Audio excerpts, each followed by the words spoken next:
All right. Now that we have good audio, let's talk about Thunderbolts. This is a couple months past the release. Obviously, a lot of drama that's come out with this movie. Didn't make a lot of money. And I'm going to say this right now. I am so disappointed in the Marvel fan base for not supporting this movie. I went to go see this movie 3 times in theaters. Once with Gavin, once by myself, and once with another coworker. The movie was phenomenal. It was one of the best movies that they've released since 2021. And even Bob Iger said that.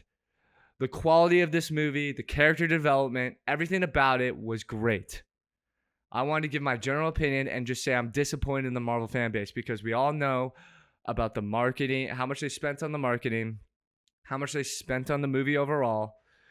But the fact that this movie didn't get the attention it deserves really just ticked me off. And I was so surprised to see that it didn't even make any money.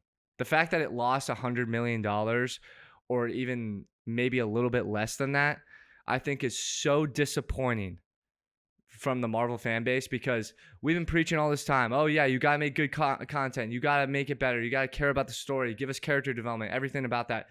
Thunderbolts gave us that. And the Marvel fan base just said, oh no, I'll just wait for it to come out on streaming. It's ridiculous. We talk about how Marvel movies give us an experience. I say that every single time, and I will preach that to the day I die on this podcast. When you go to the movies, you want an experience. You want to feel moved. You want the characters to be vibrant on the screen, and that's what you get with this movie. And we'll get into the details about, the storyline, the character development, the choices they made with certain characters that weren't popular in the MCU universe, but after this are going to be much popular when this movie comes out in streaming. Gavin, I want to hear your opinion about it, but in my conclusion of my general opinion of this movie and about all the reports that have gone down in the beginning, I'm very disappointed in the fan base for not supporting this movie and giving it, even though it got rave reviews, giving it the love it deserves. I couldn't agree with you more. So let's start with the fact that Marvel didn't undersell this movie. It's not like they didn't do the normal press tour. It's not like they didn't go around doing the normal advertisement that they do for their movies. They got Florence Pugh, they got everybody up in arms and traveling around and basically promoting the crap out of this movie, even to the point where 2 weeks in, they did the little asterisks and reviewed them as the new Avengers. There was nothing about this movie that was like under marketed, and nothing in this movie really, and we talked about it with the poor audio. Now that we have good audio, we'll talk about it again so you can actually hear it. The characters are not underdone. The comedy is not underdone. The weight of the story is not underdone in this. I mean, everything in this movie is so well done. The Void might be one of the best, most complex characters in the MCU to date. I mean, out of everybody that's ever come across, especially as a villain, he might be one of the best, most complicated, most relatable characters for young adults and adults in today's society as far as superheroes and anti-heroes go. And the Marvel fans just didn't show up. And yes, we've talked about it before. In fact, before we went to go see How to Train Your Dragon, we were talking about the general over-budgeting for all of these films. Marvel is spending an exorbitant amount of money on these films and many other films. So it's hard when you need people to show up and basically do $350-450 million worth of sales in theaters. But at the same time, that's what Marvel movies are about, is showing up and packing out the theater because it is an experience. And between Yelena and Alexei, John Walker's redemption, between The Void, and all of these other things, as well as the fact that this might be Marvel's first truly quality movie, like you said, in years. And I mean, Bob Iger said it best. We know we haven't been making good movies, So we took our time with this one. We really took our time. We spent time on the story. We spent time on the characters. It was not quantity over quality. We focused so much on the quality, and you could tell in this movie. And that's when you need the Marvel fans to show up. Because if you don't, then they put all this time into the quality of the movie and they're still losing $100 million. You're going to end up coming back around and not having Marvel movies. It's not going to happen all at once, but if you lose $100 million per project and you're only doing 3 projects per year, you've lost $300 million on the year. Well, Marvel can't sustain losses like that every year and continue to make movies. Eventually, they're going to hit a bottom, and that's going to be it. There is nowhere else to go after that.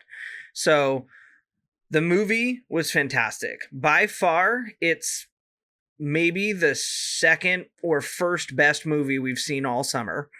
And I can't wait for it to come to streaming because I plan on watching it 2 or 3 more times this year at least. And I'm disappointed as you are. Marvel fans, show up when your group makes an effort. Show up. Because, I mean, it's what we're going to talk about next. And I'll spin this forward to the next big film. And we can go back and we can talk about some of the other characters and stuff in a little bit on Thunderbolts. But really quickly, this gives you a really great preview of what does this mean for Fantastic Four? And what does this mean if Fantastic Four hits as big of a flop financially as Thunderbolts did? And the biggest thing, we already talked about it in our last podcast, but the biggest thing is they're going to be competing with the DCU. This is the first time that we are seeing Marvel versus James Gunn's DCU. And I think that's the biggest thing that's going to play a huge factor into this. Quick little additive to that. James Gunn's first true entry into the DCU in Superman has pre-sold $100 million worth of pre-sale tickets a half a month before the movie releases. I mean, it's going crazy. It's going crazy. They are going to, in my estimation, they'll probably have a $200 million opening weekend. A $200 million opening weekend is going to blow past what basically anybody did at the box office over the weekend this summer. And that's just on what we're seeing on pre-sale. That's not all the people that are going to show up on Saturday after everybody's talking about how good it is on Friday. Your competition is fierce in this one. The DCU is building momentum like crazy. You got to get on board. Exactly. And who knows, it might help the Fantastic Four in some way because people are going to go see Superman, then they're going to compare it to Fantastic Four, and they're going to be like, I want to go see Fantastic Four. But the pressure on Fantastic Four now, especially since they teased it at the end of Thunderbolts, is going to be immense. And me and you are both going to go see it. I think Marvel fans are going to go see it because we've been waiting for this iteration of this group of characters for so long. And it's a very beloved, and we know how important they are to the comics. I'm not like a huge comic buff, but I understand how important the Fantastic Four is to the Marvel Universe and going forward and what they're trying to do. And we can talk about it a little bit with what's going on with Doomsday right now and how all the reports are coming out that they're filming without a script and all of this, and they're pushing it back. And Doomsday is going to be on the same weekend as Dune Messiah, which is another movie that's going to be, they're going to have to compete with.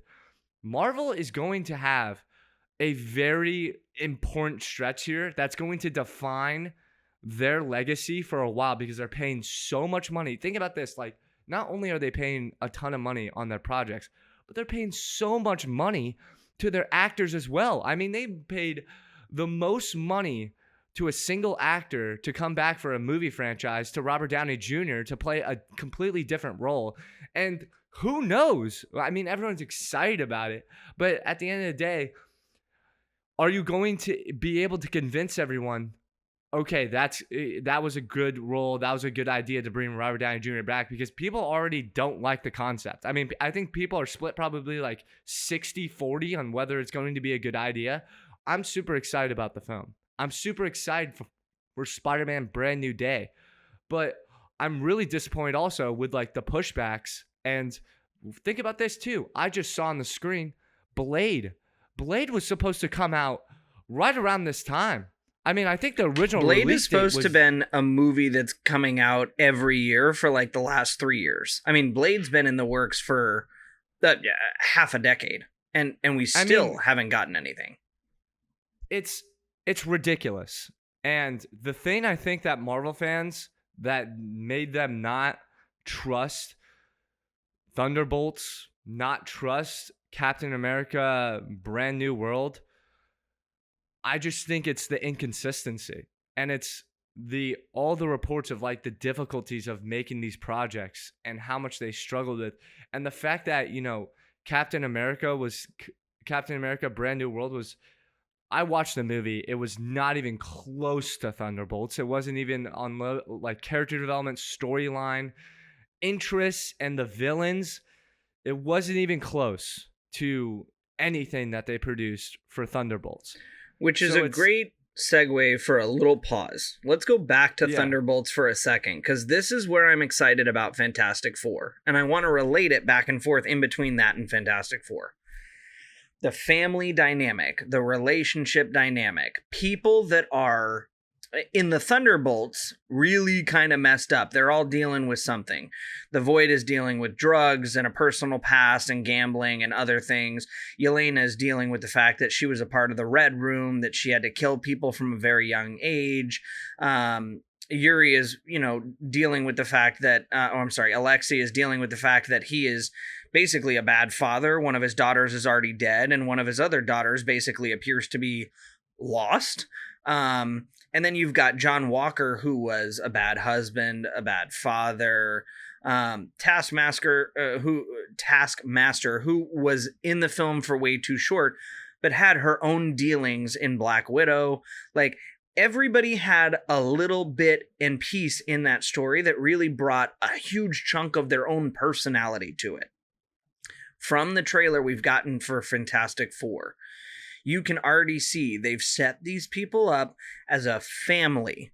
All right. They are a family dynamic. It's the age-old Fantastic Four story. If you don't know the comic books, it's for incredibly intelligent astronauts who go out to space, experience an odd phenomenon. I don't know which one they're going to pick because there's a bunch of different variations.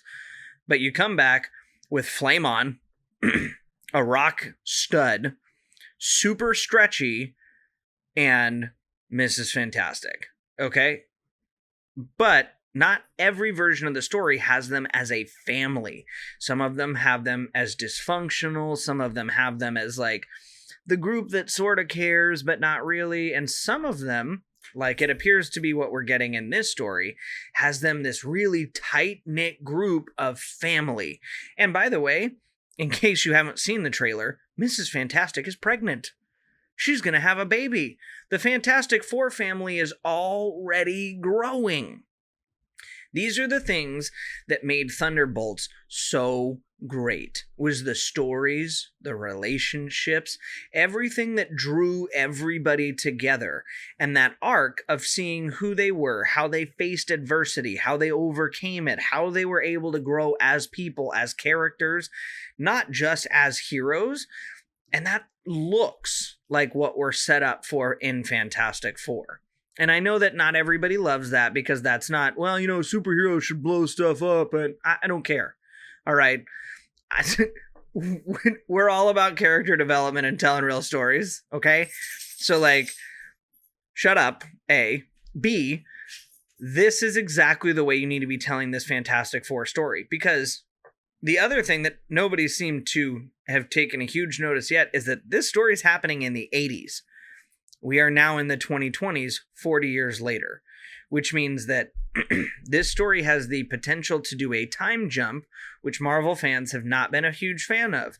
But if they execute the family dynamic of this correctly, they execute the time of this correctly, they execute the villain and everything else of this correctly, this has the potential to be the next biggest connecting film in Marvel that carries as much weight as Thunderbolts and as much superhero prowess as an Avengers film, because Fantastic Four is literally four heroes. Their whole group is already an Avengers like group anyway, because there's four of them. This isn't just Iron Man and Captain America happens to be here. They're four very unique heroes with each unique abilities, and Silver Surfer is in this, and you have the Giant God as the villain in this, and there's so much good potential that they've shoved into this that they did good in Thunderbolts. You get a feasible but powerful villain. You get relationship dynamics, family building, good character development, and if all of that's executed, Marvel fans had better be putting butts in seats, because this is the potential to be so great. And I'm going to go back to what you said about comparing it to Superman. We do this too much as Marvel DC fans. DC's problem was when they tried to do this with Marvel, with the Snyderverse. And they went, Marvel's already got like 2 Avengers films out. We have to do Justice League. And I went, no, you don't. Don't do Justice League. Just do your hero films, and we can get to Justice League eventually. And they went, nope, we have to directly compete with Marvel. Fantastic Four. Do not directly compete with Superman. I'm sorry, you will lose. I love Fantastic Four, okay? But this Superman movie is the first great DC film that is likely to come out of DC Studios since Christian Bale's Batman. All right? It's going to break records. It's going to break records. Destroy. It's going to be the most amazing DC film in years. Do not compete with it. Simply enjoy what it is in the Marvel universe and let that get you excited about what's coming in Marvel. If you put it next to Superman, it's going to put Peter Dinklage next to the mountain and go, they're going to fight. Whoa. Let's not do that. Okay? One of those is going to automatically be better than the other. But that doesn't mean it's still not going to be great. Exactly. And the thing is, and this actually is a perfect segue to James Gunn is not thinking about Marvel. He's not. He's thinking about how he can make DCU the best possible version that he can make it. And he's already coming up with ideas.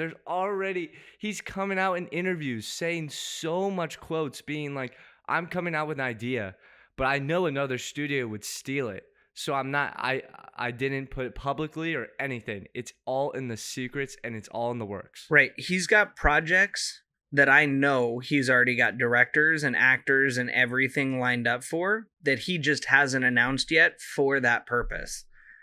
The DCU is going to explode here in the next 5 years because, again, I can't see Superman flopping. I just can't. They would have to really, really, really mess it up. Everything I've seen points to it being great. Clayface is something that, as superheroes, we don't get. It's going to be a horror film. When was the last time we ever got a superhero horror film about a horror comic book? Never. The last one was Blade. We're talking 30 years ago. And by the way, since we brought it up earlier, the new Blade remake, still in production. Still doesn't have a director, still doesn't have a script. Clayface has already got a script, actors, and in production. So kudos, A, to James Gunn. B, focus on your own stuff. Because I don't need to see Marvel come back and go, oh, James Gunn is doing horror movie Clayface. We should try and do horror movie Doctor Strange again. Don't do that. No. You messed it up once. We're not doing it again. Each of you stick to what you're good at and don't do the opposite. Don't do what the other person's doing just because it worked for them. Which brings me to my next segue. Let's talk about a TV show that releases today. Oh man, he was.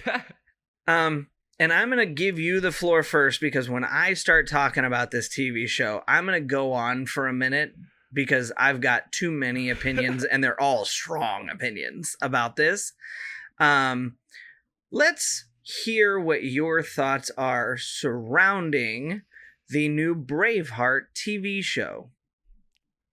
I'll keep it a little brief. I mean, for these types of shows, it's a very brand new character for me. I'm so familiar with the original characters of like Thor, Iron Man, Spider-Man, Captain America. But with these little, I would call them like side characters that are going to turn into main characters. My thing is, just judging by the trailer, everyone's kind of talking about certain things that they saw that were like, why is this even being done? But I'll let you kind of like talk about sort of the little details.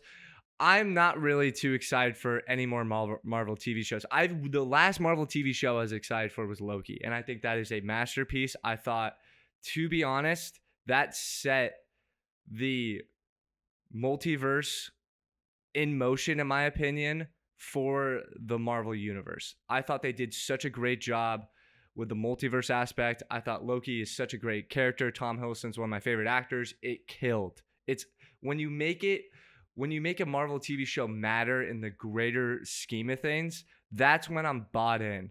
But when you have these like little sub points, I mean, Hawkeye was great. I thought Hawkeye was really good. The only thing is, I hope it does well, but I'm not too excited for it. And I know there's a lot of negative press on it. I'm going to give it a chance, but by some of the things I've seen in the trailers and stuff, and obviously with some, they could have taken a different route with this. And I'll let you describe it because you were very passionate about this, and I love to hear your take on this because you were absolutely correct. Because in my opinion, if you go back and watch Avengers Endgame and you see the funeral scene and what the potential Marvel had to execute for future projects just by the panning of the funeral scene from Tony Stark's, oh my goodness, heart reactor, and then they pan to all the characters that they had to like set up for future projects. And if you look at the directions, and listen, Chadwick Boseman dying was like a huge hit for Black Panther and a huge hit for the Marvel Universe because he was going to lead the charge and it was going to be amazing. But that does not excuse some of the creative decisions they chose in the directions in their TV shows and in the directions of their movies. And I'm excited for it, but like I'm also nervous because if they flop on another TV show, I mean, we may never see another Marvel TV show again. But we'll see. It's just it just goes on streaming, so it's not like the end of the world. But they're probably gonna have to rethink about budgeting and everything and spending. They already are, but I mean, I hope that it does well. I hope that they can buy me into some of the things that they're trying to do creatively.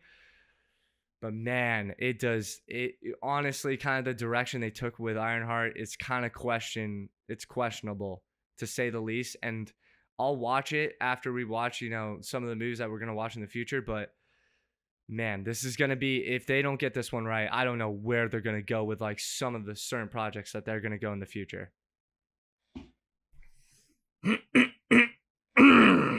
The floor is yours, lad. Let's get that heavy sigh out on the mic before we start. Okay, so here's the thing. All right. When we took the initial turn, Chadwick Boseman tragically passed away.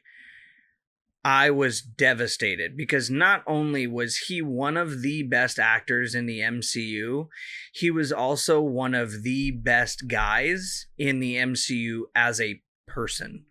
And when you lose somebody like that out of a film franchise, it's hard to recover. I thought they did an acceptable job because Black Panther 2 was never going to be as good without Chadwick Boseman. It wasn't. But they bring in Shuri as the new Black Panther. And she's not really the Black Panther because she doesn't want that. She wants to be the tech side of things. She wants to be the supporting character. She doesn't want to be the leader. And that actually is a perfect character role for her. I really liked how they did everything. Her character development in that was so great. The culture in that was so great. Everything about it was well executed. Again, my biggest knock is that Chadwick Boseman wasn't in that film, and he couldn't have been, tragically. The other character they bring in is Ironheart. And they don't totally fully introduce her as Ironheart. They introduce her as this incredibly intelligent female version of Tony Stark, basically. But on the poor side of things. She is not got the money. She's not got the family. She's not got the other things that Tony Stark had that allowed him to have the capabilities to run with his ideas like he could. So she's at this school and she's developing all this stuff. She gets brought to Wakanda and she builds her first Iron Man super suit. And you think, okay, this is a pretty cool concept. But at the end of the movie, they have her scrap it. And you go, all right. So she'll show back up later, but she's going to eventually probably, you think the most logical storyline is take the Wakandans' offer of joining Wakanda. Work with them. Work with their technology. Work with the metals. With everything they've got to build the true, proper, super version of that suit. And then you have Black Panther and Ironheart working together. And that right there is a really decent storyline. Okay? That's storyline option A, which they kind of already set up. I don't hate it. It's not my favorite. But it's perfectly fine because it all's logical. It makes sense. Storyline number 2. We go back to Brett's Pan, Tony Stark's funeral. And you're seeing all these characters. And Happy is sat in the corner with Pepper and who? Tony Stark's daughter. Who, by the way, has always been fascinated by everything he's ever built. Everything. I mean, and he's got Pepper's intuition and her charisma, and she has his intelligence. She is the best combination of both of her parents. And she's got all of Tony's money. So nothing holding her back from being capable of building these things. And her dad literally died saving the known universe. Okay, so as a setup story, which has already happened in the MCU, you have yourself a golden pathway lined. All you have to do is cast this girl. And by the way, we did a great job casting Haley Steinfeld, Miss Marvel, America Chavez, and Ironheart. So you can't tell me that you can't find a young adult who could play Tony Stark's daughter. That's not a good excuse. I'm not hearing that. You can find somebody who would fit that role perfectly. And then I hear you're casting Tony Stark as Dr. Doom. And I go, okay, all right. So Tony Stark, this girl's father, is coming back to play the Destructor of Worlds. He's going to come back and blow up the MCU. I mean, let's be honest, he's probably truly the death of Thor in this universe because he's close to on his way out. He might be the death of Peter Quill. He might be the death of Tom Hiddleston because somehow the multiverse has to stop existing, and Loki did such a good job of setting that up, as Loki is the guy who is literally holding the multiverse together. So those 3 characters are already almost guaranteed deaths in this film. Period. They are likely not to make it out. Which leaves you with your running cast moving forward, which could have potentially been America Chavez, Hawkeye, Haley Steinfeld, Ironheart, Miss Marvel, Captain Marvel, Fantastic Four, and Tony Stark's daughter. And you're telling me, as I get goosebumps saying that, picturing the lineup of these heroes in the aftermath of Thor, Loki, and Peter Quill's death, standing there with Iron Man's daughter standing in the middle, facing off against Doctor Doom, evil Captain America, evil Scarlet Witch, evil Doctor Strange. You've got this lineup of heroes with Tony Stark's daughter standing in the middle in her freshly made super suit. And that doesn't give you the same, oh my gosh, Captain America picked up the hammer moment. Are you kidding? I would lose my mind in that theater. I would lose my mind. If she came down and slammed and did his typical slam, and then the face lift came off and it was Tony's daughter and Pepper right beside her, the theater would go ballistic. Ballistic. There wouldn't be a theater. There wouldn't be a theater. No. Somebody would just like, it would just be like the Minecraft thing where the chicken fight and everyone's just throwing their freaking stuff in the air. Throwing stuff everywhere. Unbelievable.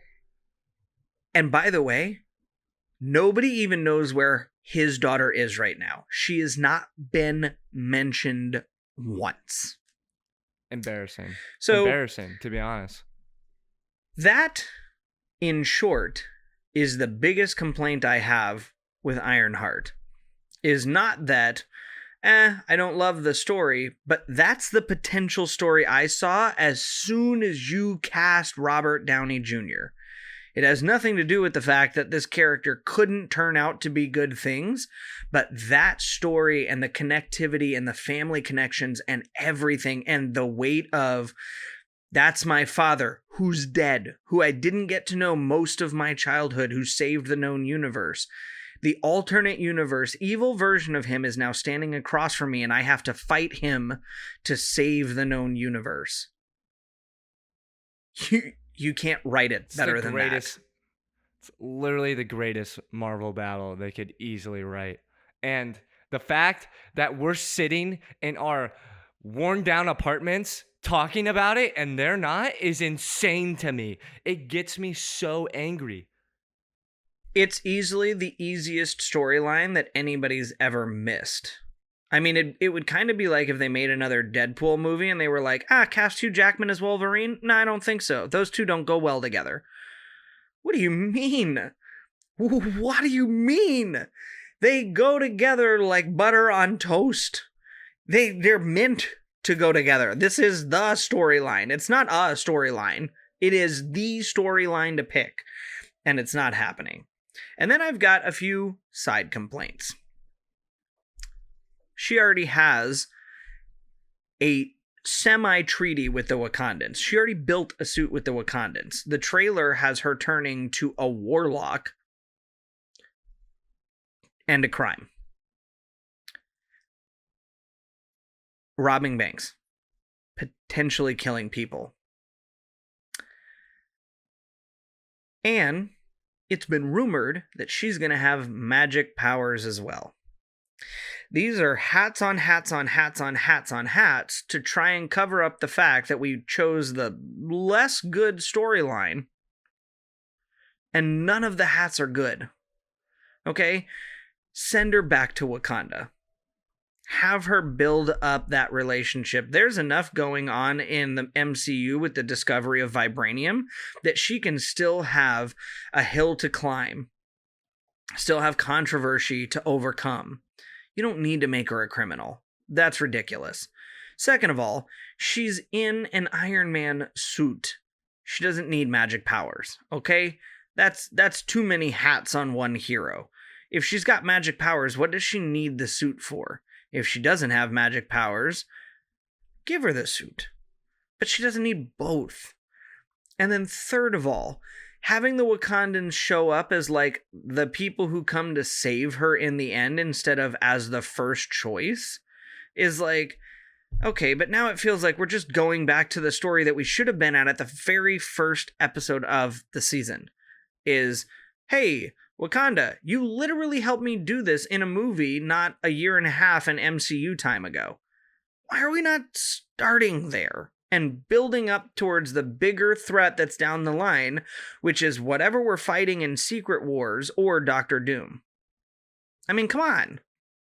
So, for those reasons, I am so cautious of this show. And I am going to put an addendum to your TV show theory. Daredevil will get another season. Punisher will get another season because those shows are amazing. And Punisher just joined Spider-Man 4. Spider-Man 4 is actually shaping up to be like the next best movie in the entire MCU with Sadie Sink and the Punisher. And I mean, we're talking potentially a full Hell's Kitchen Spider-Man, which would be just amazing. Fantastic. Because that's where Spider-Man shines is in that. And we did a hard reset on him. So this is the perfect place to do it. So I'm excited about that. I am less excited about Ironheart. And I'm saying all this stuff not having seen it. But until we reintroduce adult version of Tony Stark's daughter as the successor to Tony Stark's era to fight off with him in Doomsday, I'm always going to be a little resentful in the back of my mind because that is the single best storyline I can come up with off the back of my hat. And it's right there. If we can think of it like you said, you should have it. We should not be the ones being like, oh, this is like obvious. It makes total sense. And you're like not getting it. What do you mean you're not getting it? Figure it out. Let's go.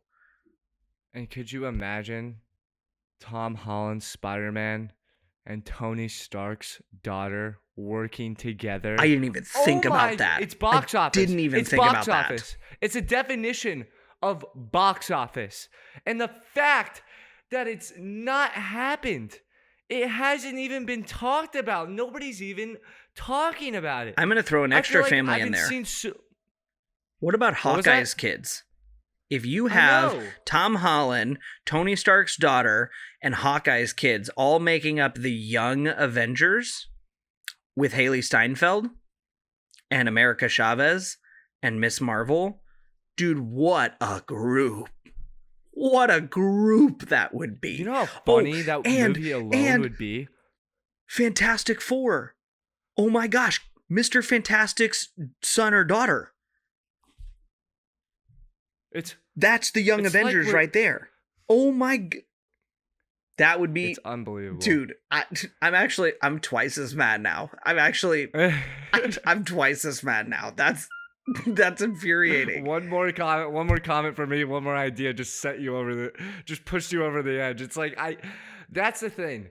And I think that's the problem that Marvel fans are having right now is we are coming up with these ideas. We are seeing what they built. Like the potential that they had after Endgame was nuts. It was unbelievable. And movie theaters are kind of dying down. So the box office numbers don't really, it's just the amount of money that you're putting into it. And then asking, these movies to make billions and billions of dollars. It's just not a good business model. But the thing is we see the potential. We see these storylines in our head as fans. And when they're not executed or they go a completely different route and we're like, what are you doing with this? Why are we giving Ironheart magical powers? You know what I mean? Why are we doing it? Listen, we haven't seen the show yet, so we got to give it a chance. At the end of the day, we have to give it a chance. But like you talked about, I will. Wakanda is one of the biggest, most beloved storylines and places in the MCU universe. Every time they went to Wakanda in Avengers Infinity War, the theater clapped. I mean, like, in every single time you get a chance to go explore more of that world, give me that all day, every day. Have Ironheart be a part of the Wakandans. Have that storyline built up even more. She was an entertaining character to watch in that movie, in the second Black Panther. And there was so much great culture there. I mean, look, the storyline writes itself.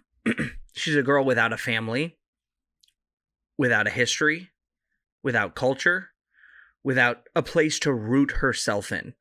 And Wakandans base themselves in all those things. They have so much culture. They have so much family. They have so much unity. It's how they function as a society. How is this not the perfect place for her to go? I mean, come on. Oh, it's ridiculous, and it's just perfect character development. We say that all the time, but I mean, it's what everybody wants. It's what everybody wants in these superhero movies and these superhero TV shows. Is you see a person that is so gifted and has these powers, that supernatural powers, and to see them go through real life problems, like the movie we were just talking about, Thunderbolts. I mean, it's just insane to me that these are right in front of them, and these creatives and these groups by committees are just making these ridiculous decisions. I mean, Kevin Feige's got to put his foot to the ground and be like, listen, we didn't make that much money with Thunderbolts. We didn't make that much with Captain America, but Thunderbolts was a great stepping stone to where we want to be.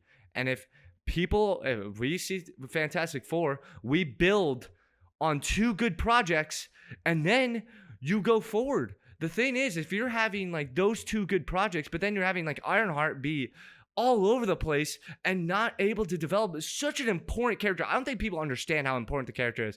I think that character, with what we're talking about, with what they could have gone with the storyline with Tony Stark's daughter, I mean, it drives my gears. It gets me so angry. Iron Man led the MCU with Captain America. They shared the helm. Ironheart, if they do her story correctly, has the potential to be a next leader in the Marvel universe. You want strong, powerful female characters. You want them to be the leaders of the MCU. You got to get their stories right. You got to get people to care about them. You don't get Captain America leading the MCU. You don't get Iron Man leading the MCU if their stories suck. If their character development isn't done right. The same thing applied to the new characters. You have to get them right, or they're not going to be looked at as the leaders. I mean, right now, of the new characters, Miss Marvel and Haley Steinfeld's characters are the best well-rounded new characters in the MCU. Yelena's pretty good now. My apologies. Yeah. Yelena is a huge front runner because she's leading you guys can't see it, but the sarcastic air quote New Avengers. That door is the most ridiculous thing. Sorry, the new door on their new studio is like the most insane opening door I've ever seen in my entire life. It's ridiculous. She is really great, but like those three, and I'm looking at it going like, you guys have introduced so many new characters.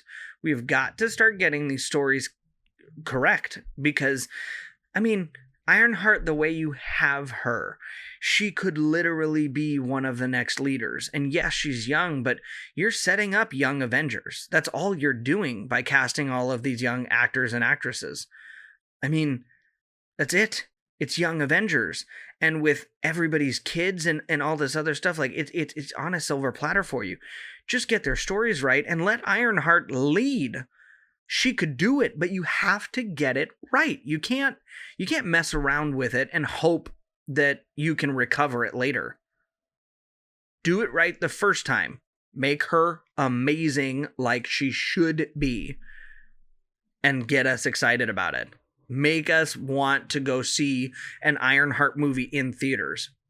I want to be clamoring at the end of this TV show, once we've watched it, going like, we got to have another season, or she's got to be in a movie. I need that itch that I got from Marvel when like season 1 of Loki ended, and I was like, well, okay, but like they're doing a season 2, right? Because season 1 was not enough. I need them to do season 2, and I need them to do it now. I need that with Ironheart. And really, the MCU needs that for Ironheart. We need to get fans excited again. And fans, fun side note, when they execute with things like Thunderbolts, and if they execute with Fantastic Four, go see it. I realize the theater's not as much of a draw as it used to be. Go see it. This is what continues to allow them to make good movies. I want Marvel to continue to make good movies, and money speaks louder to any person in these studios than anything else. And so the best way to communicate, hey, you guys did a good job, is going to see it in theaters. Streaming it helps some because they can see who will watch it. But going to see it in theaters, showing up on opening night, showing up on opening weekend, go see it. It's the biggest. I mean, and I'm gonna shout out the director here. I mean, John Schreier. I mean, he killed it. And the one thing I showed you that I'm super excited for, and this is kind of, we'll leave it here because we could talk about this for hours on end, but John Schreier has been picked to do the next original X-Men Marvel Universe film. And that is, listen, it's a good sign. They're doing good things. Although we talk about the negatives a lot, although we bring up what they could do and what they should do, they're still doing good things. When I watched Thunderbolts, the relationship between Yelena and Bob, I told Gavin, I said, this gives me X-Men like relationship vibes, like really deep, like dark, talking about their mental health and really developing like you're grabbing two characters who have similar issues and similar problems and having them both experience it together and helping each other out. I was like, this is really giving me X-Men vibes. The fact that they chose him to lead that project, I am so confident in that project. Now, we don't know when that project's going to come out, but I mean, at the end of the day, all we can do is be hopeful and we can be positive and we can say, listen, they're picking the right people to do these projects. Let's just give it time. Let's just be patient. But let's be happy that we are going to be getting DCU versus MCU. It's going to be entertaining. It's going to be epic. I'm going to love Superman. I'm going to love Fantastic Four. I'm going to love all the future projects coming out. Spider-Man's going to be epic. We just have to be hopeful. We just have to be positive. We'll leave it on that note. And because we have good audio now, let's give it a quick 2-minute max. What are your full synopsis of Thunderbolts? And let's give it a number review because, we want them to be able to hear our number review. That's true. I give this, you know what? I gave it an 8.8 last time I think we talked about it. I'm giving it a 9. I love this movie. Every chance I had, I went to go see it in the theaters. I saw it 3 times. It was great every single time. The fact that they took characters that nobody cared about to start with, and you made me care about them and made me excited for whatever future project that they're going to be in the future, speaks words and volumes to how good this film was. Nobody cared about so many of these characters, and everyone was like, why are they making this movie? They made me care about the Marvel Universe again with this film. And I think the storylines that they chose, the character decisions that they chose, it was all great. I loved Yelena. I loved the Red Guardian in this movie. It was funny. It was comedic. The story was great. The character development was awesome. Oh my goodness. I loved it so much. And the Void was a great villain. It was a great storyline. It took me back to really old Marvel days when they really did great stories and they really cared about their characters. And I really have to commend it for that. And I'm disappointed people didn't go to see it. It got great reviews. If you see great reviews, go see it in the theaters. This isn't, and it doesn't even matter about the reviews sometimes. Sometimes the reviews are wrong, people. But in this case, you got it wrong because we know movie wasn't going to come out for a long time in streaming. So when you see it on streaming and you're like, wow, I should have saw that in theaters, check yourself and go see it in theaters next time. Agreed. I think I actually gave it an 8.82, and I'm going to give it my second highest score of the summer at a 9.2. The storylines that they told in this about anxiety, depression, and a sense of unbelonging, getting to watch these characters go from sort of broken and beat down to redemption and heroes and finding themselves, finding camaraderie in each other, being able to overcome everything, being able to work through, being able to take the best of a bad situation. Everything about this movie was so good. And even though I talk about all of those really heavy topics coming into this movie, we both still laughed.